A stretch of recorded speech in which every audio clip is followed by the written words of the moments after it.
அஸ்ஸலாமு அலைக்கும். நான் அப்துல் ரஹீம். நான் சவுதி அரேபியா தம்மாமில் இருக்கேன். இப்போ நான் இருக்கிற ரூம்புக்கும் என்னுடைய பள்ளிவாசல் 5 வேளைக்காக வேண்டி தொலைவு போகிற பள்ளிவாசல் ஒரு 600 மீட்டர் இருக்குது பார்த்துக்கிடுங்க. இந்த 600 மீட்டர் தூரத்தை நான் ரூம்லேருந்து கிளம்பி போகும்போது டைரெக்டாக நடந்து போக முடியாது. 5 இடத்துல நிற்கணும். ஏன் அப்படின்னா மூச்சு கொஞ்சம் வாங்கும். சைடில் ஒரு லெஃப்ட் பக்கம் சைடில் ஒரு மாதிரி வலி இருக்கும். அது நெஞ்சு வலியா அது மேலே உள்ள வலியானே சொல்ல முடியாது. மற்றபடி நார்மலாக இருக்கும்போது ஒன்றும் ஆகாது. இது 100 மீட்டரை தாண்டும் போது, நடந்த 100 மீட்டரை தாண்டும் போது என்னால் கால் எடுத்து வைக்கவே முடியாது. கால்கள் அப்படியே நின்றும். நான் அப்படியே நிற்கணும். 2 நிமிஷம் 3 நிமிஷம் நின்று தான் அடுத்த அந்த 500 மீட்டரை கடந்து நான் போகணும் அந்த பள்ளிக்கு. பார்த்துக்கணும், இப்படி தான் இருந்துக்கிட்டு இருந்தது. திருப்பி தொழுதுட்டு திருப்பி நம்ம அந்த கடமைகள்லாம் முடிச்சுட்டு திருப்பி ரூமுக்கு வரும்போதும் திருப்பி ஒரு 5 இடத்துல நிற்கணும்.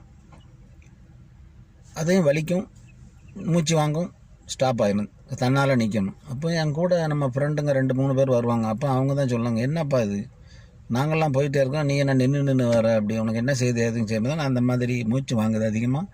மூச்சு வாங்குறத விட வலி அதிகமாக, அந்த வலியை கடக்க முடியாது. அந்த வலியை கடந்து என்னால் நடக்க முடியாது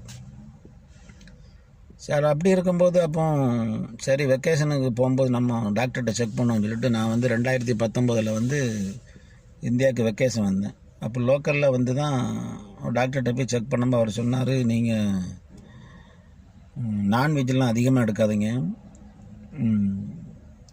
மீன்லாம் சாப்பிடுங்க, கொஞ்சம் வெஜிடபிள் சாப்பிடுங்க அப்படின்லாம் சொன்னார். அப்படின்னு சொல்லிட்டு கொஞ்சம் டேப்லெட் எழுதி கொடுத்தாரு, இதை சாப்பிடுங்க, 1 வாரம் பொறுத்து வாங்க பார்ப்போம் அப்படின்னாரு. அப்போ நான் அதை சாப்பிட்டுட்டு 1 வாரம் பொறுத்து 2வது போகும்போது ஒரு எக்ஸ்ரே எடுத்து பார்க்கலாம் அப்படின்னாரு. சரி இப்போ எப்படி இருக்குன்ட்டாரு. கொஞ்சம் பரவாயில்லாமல் இருக்குது, இருந்தாலும் அது வலி தீரவே இல்லை அப்படின்னு. இப்போ எக்ஸ்ரே எடுத்து பார்ப்பேன். எக்ஸ்ரே எடுத்து பார்த்துட்டு அவர் சொன்னார், அப்போ உங்களுக்கு இந்த ஒரு டாக்டர்கிட்ட எழுதி தரேன், நீங்கள் அவர்கிட்ட போய் காண்டாக்ட் பண்ணுங்கன்னா. அப்போ அவர்கிட்ட போனோன்னா அந்த ஒரு பெல்ட், அது 12 மீட்டரை என்ன சொல்லுவாங்க, அது சரியாக எனக்கு சொல்ல தெரில, அதில் என்னை ஓட விட்டார்.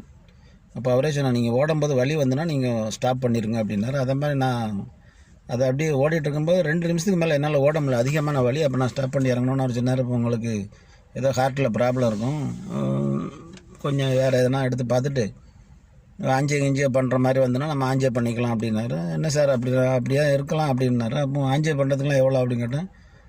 ஒரு 1,80,000 2 லட்சம் ஆகும் அப்படின்னாரு.